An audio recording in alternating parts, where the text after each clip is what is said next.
Good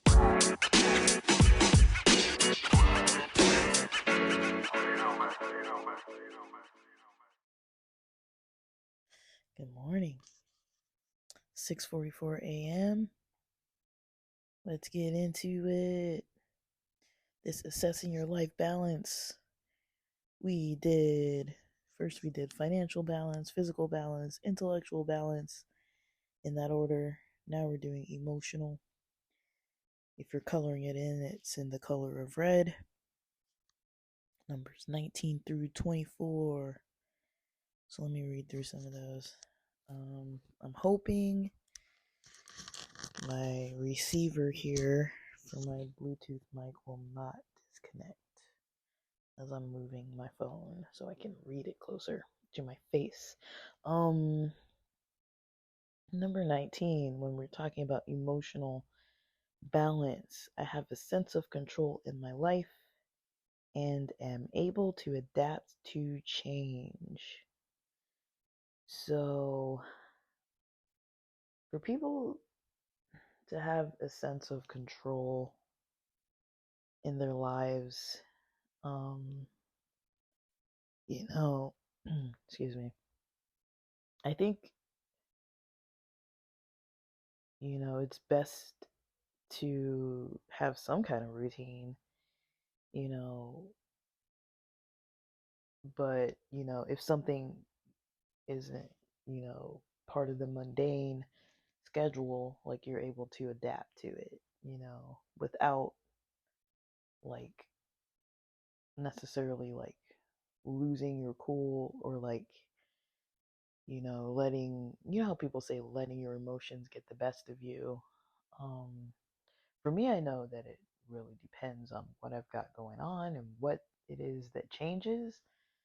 Um, Financial changes, especially if it's like I'll give an example. Way back when Amazon Prime used to be like an annual fee, I think it was like 99 bucks a year or something. I don't remember how much it used to cost. But let's call it 99 bucks a year.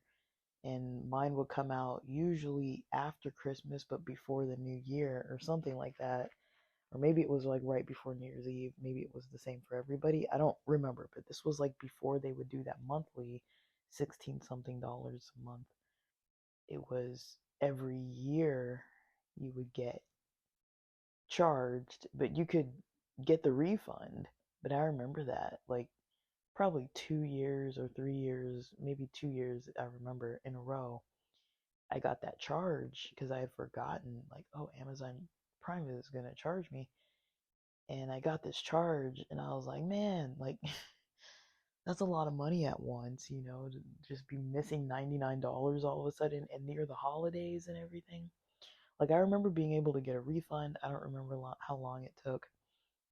But things like that, where you have like just charges coming out of your account all of a sudden, and it's like, ooh, like, I kind of needed that money. I wasn't expecting to like spend that money right away. You know what I mean? Or have that money taken out right away. You know what I mean? Um, I remember having that experience. Um, and, for me, I think things like that, financial changes, that's what I mean by financial changes, not necessarily because I haven't really had experiences really with like losing work too much. I think I worked at Old Navy once when I lost a job, but it wasn't that significant of a thing. Um, I think at the time it wasn't easy, but it also wasn't the job for me. And I was working overnight and it was like, I don't know what I thought. They did me a favor, honestly, because um, it was just weird for me. And I don't think it helped with balancing my life to be starting work late at night and then ending at like 6 in the morning. Uh, Number 20, it says, I perceive, in quotes, problems as opportunities for growth. Um, Maybe sometimes. I mean, what is it to perceive problems as opportunities for growth? What does that look like? Um, you know, say for example, that same example, you know, if I have money coming out of my account automatically, like that can teach me, hey, have a buffer, you know. If I have issues with affording car repairs, that can teach me, hey, have a buffer, you know, have a backup of like an option, you know, have some money set aside for Uber, you know, to get to and from, or have a bus pass available, like an app on your phone that's loaded, know how to use the app, know how to load the app, know how to get the card or whatever it's called that you need to like get around town, know a couple routes that you can use if it's urgent or if you really need to get somewhere. Just, you know, preparing in advance for things. I think you know, problems can lead to learning methods to prepare for something in advance, to prepare more for something in advance, maybe. Maybe that's what that means. Um, I mean, I don't always perceive problems as opportunities for growth right away. I usually perceive problems maybe as an annoyance initially, and then later on, I'm like, okay, this is potentially an opportunity for growth.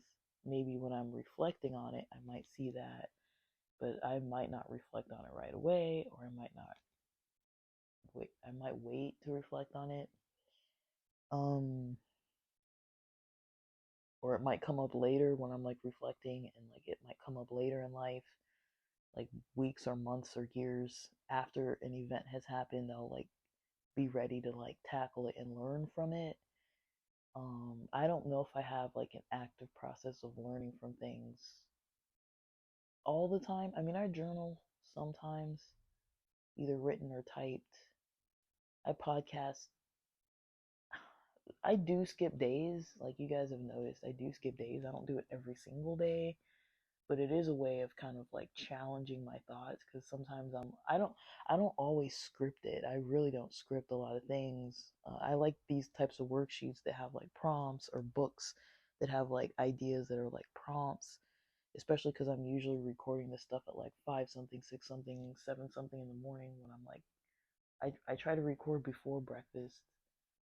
It's free time for me because nobody's like up doing anything usually yet, and then it's easier for me because I feel like I have space to do it without talking and somebody overhearing me. I'm not usually talking about topics that I really want to share directly with my family. I'm kind of like un un unwinding a lot of the threads that have been um kind of like braided together. I'm kind of taking that from a movie. If you've seen, kind of a little tangent here, if you've seen this movie Whale Rider, maybe a little spoiler alert, it's about this indigenous family who has some type of important lineage. And there's a girl who is, you know, there's like the struggle between like she's supposed to be the chosen one. She had a twin that died, that was a boy, and she's a girl, and she's supposed to be, the next in line to uphold like the lineage and traditions of her people. They're Maori people. It was like a tribe of Maori people, and there's like a small, like they're kind of like struggling between like the modern and the traditional, and so her grandfather starts trying to get the boys of her lineage together, of her generation together, and starting to teach them like in the traditional school about what to do. And there's about like different warrior types of you know things, and like thoughts and chants and all types of traditional learning, because they start realizing, oh, like our younger generation maybe doesn't really know. And you see her kind of breaking these like traditional norms of like the gender roles of the culture, where it's like she doesn't want to sit at the back, or like she wants to lead and do certain things, and like she's like a leader, but because she's a girl, her grandfather and the males don't really maybe support her, but it seems like her grandmother kind of has faith in her.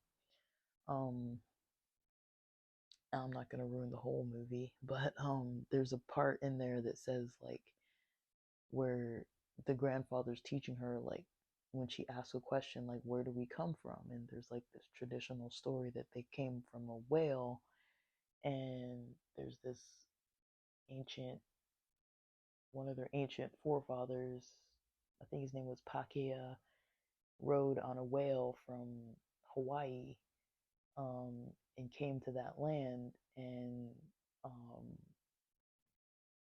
they translate this like sentence or something like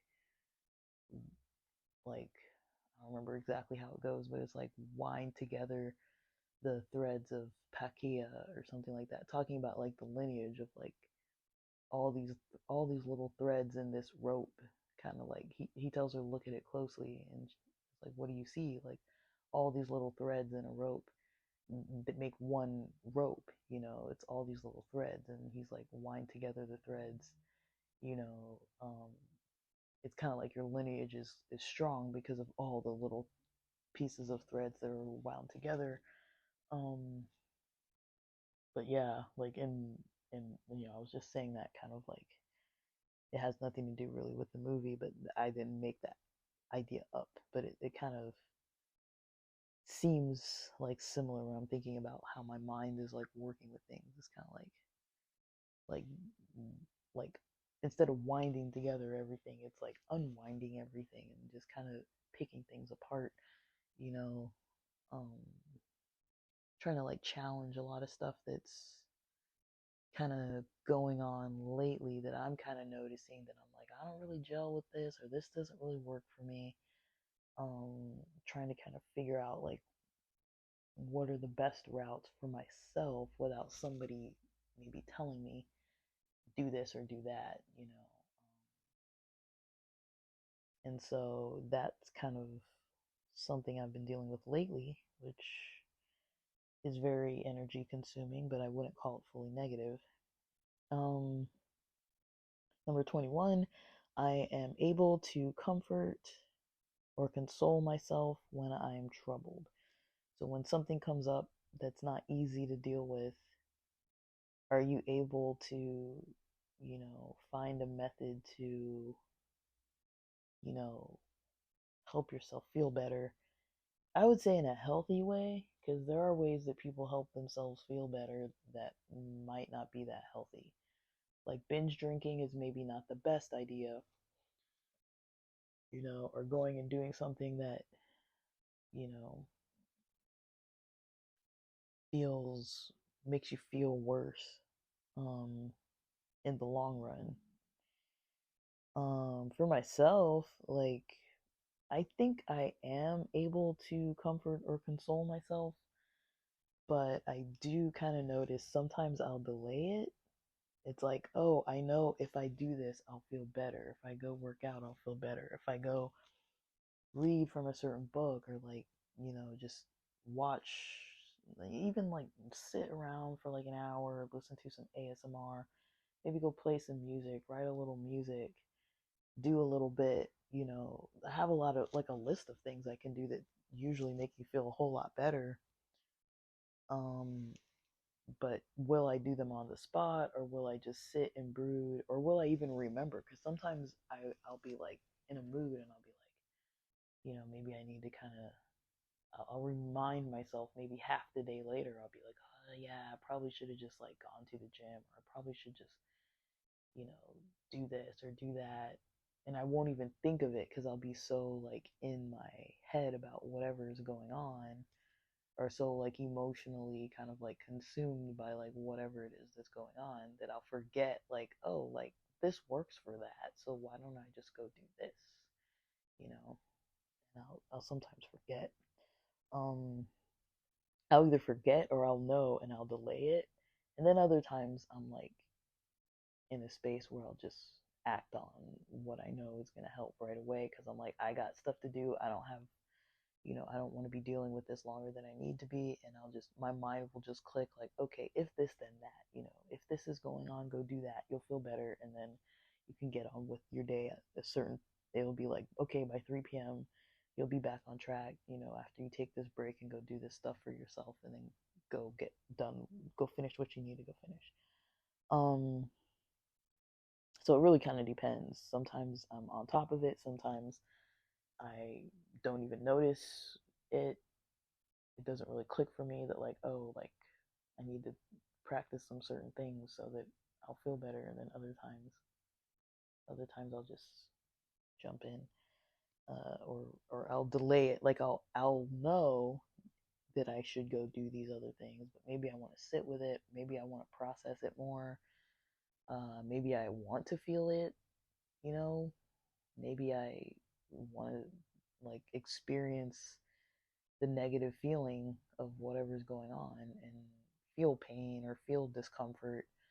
And it's valuable to me. Like I do find a lot of value in not feeling well, not all the time. I mean, I don't think I like it all the time, but I do find a lot of value in sitting with it sometimes because I do learn a lot about myself in those times too. I'm like, where is this coming from? Like, why is my head going here?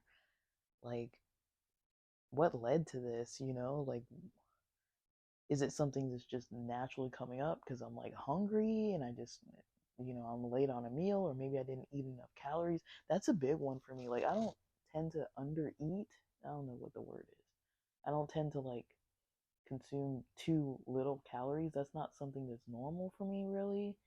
But sometimes I'll eat too much of, like yesterday, I ate 3 pieces of pizza when I knew that wasn't a good idea, and I did it anyways. And we had like double cheese, and I'm like, that kind of cheese doesn't really settle well with my intestinal situation. And I've talked about it a little bit before that I've had some kind of weird thing going on since like October here and there. And like I've got some supplements that kind of interact negatively with my intestines, a little negatively, not fully, but it's enough that I'm like I gotta watch what I eat. And you know, I just didn't. I decided I'll just deal with it, and I think it led me to have some weird dreams. And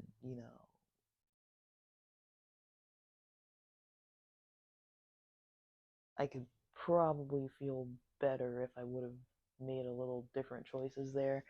And I actively made those choices because I was like, well, the pizza's here, so let's just eat the pizza, you know. Mind you, I had just finished cooking a pretty healthy lunch of like this sirloin beef with mushrooms and like asparagus, and I was gonna just eat that with some potatoes. And then my mom comes home with a pizza, and I'm like, I'll just put that back in the fridge now that it's cooked and eat the pizza. And instead of eating 2 pieces, I chose 3 pieces. Um, and like I said, it was double cheese, so it's like the cheese is already a problem for me, and now double the cheese. It's like I already knew that was going to be a bad idea, but I still made that decision to eat it. Um,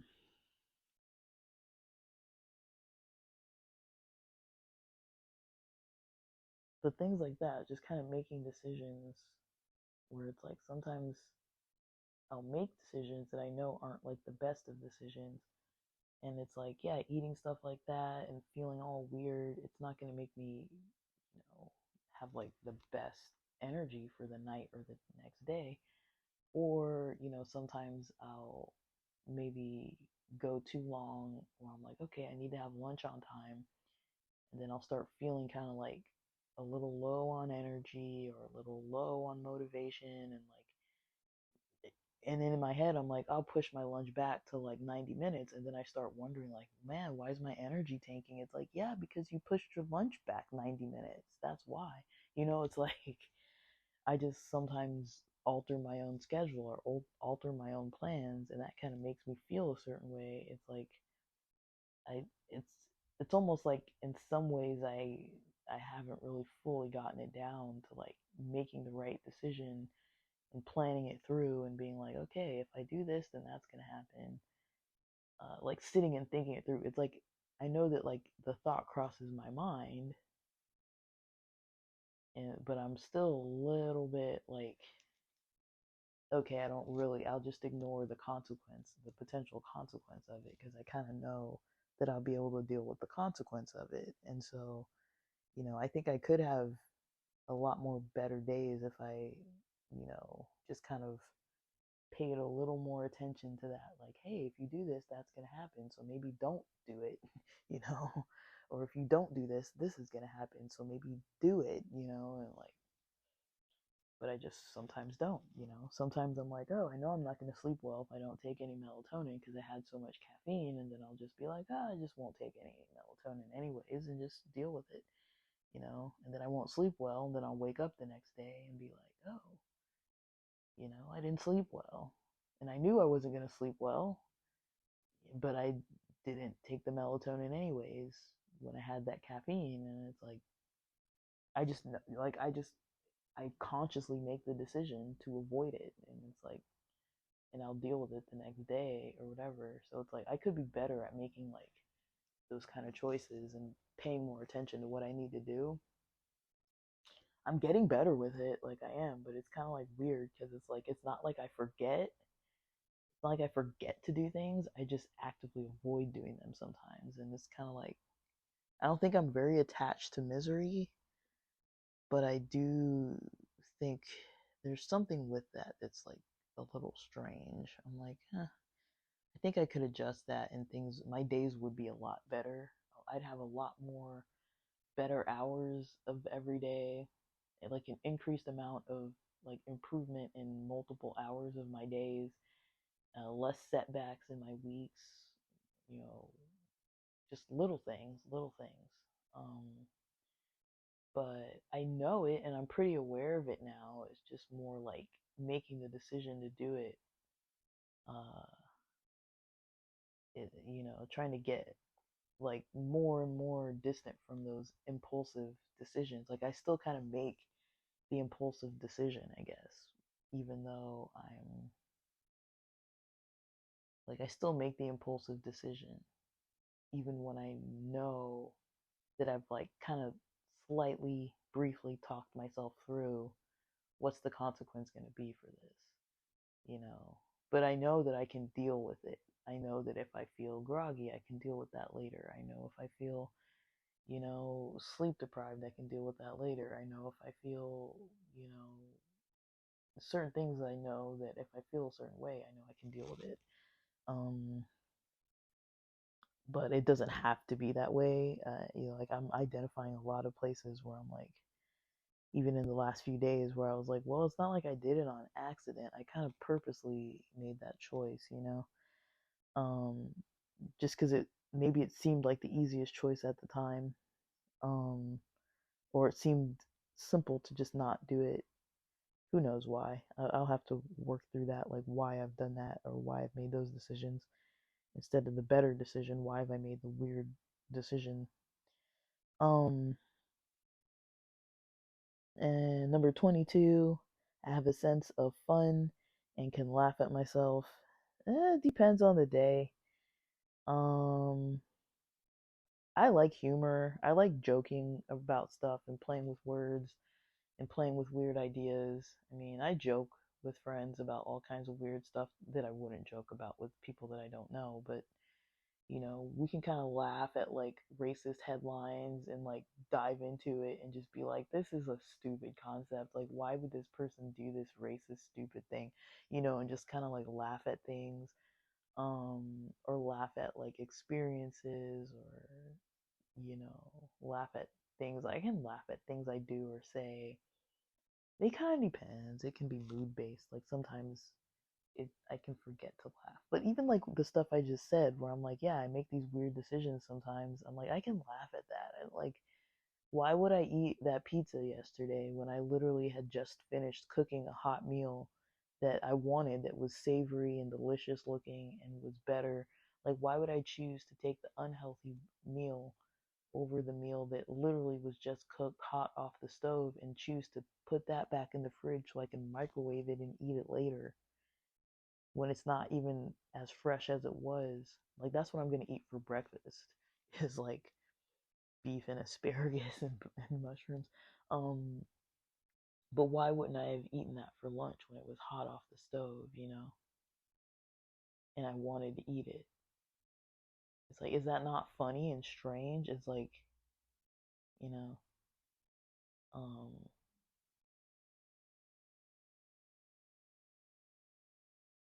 I don't know, to me it's weird. It's kind of funny though. In a way, like that kind of stuff, I can kind of laugh at it because I was like, what was I thinking? You know. And then last night I had all these strange dreams. I think pretty much I think because I ate dinner too. After eating all that pizza, I ate like a full size dinner, which was healthy, but it was a lot of food.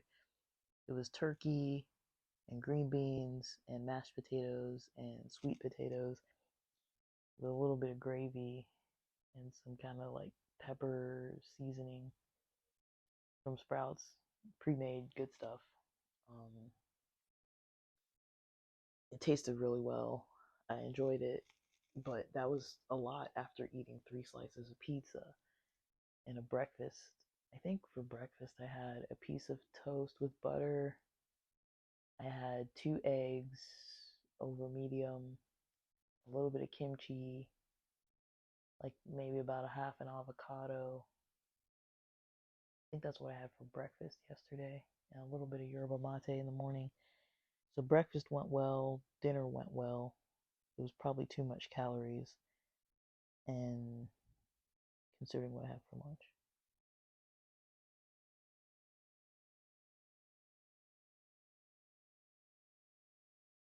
I don't have that much time.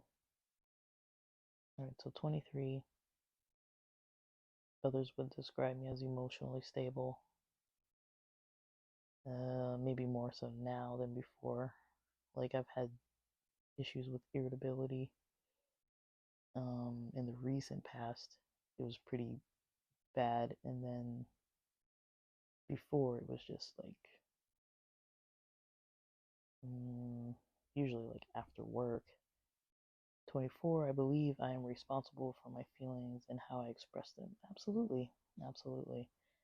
Um, I know a lot of the choices I make lead me to feel a certain way, and it's up to me to tend to how I react to things or interact with people when I'm feeling a certain way.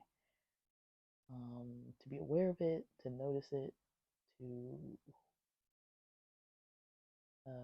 make those choices, maybe even in advance when I need to, um, instead of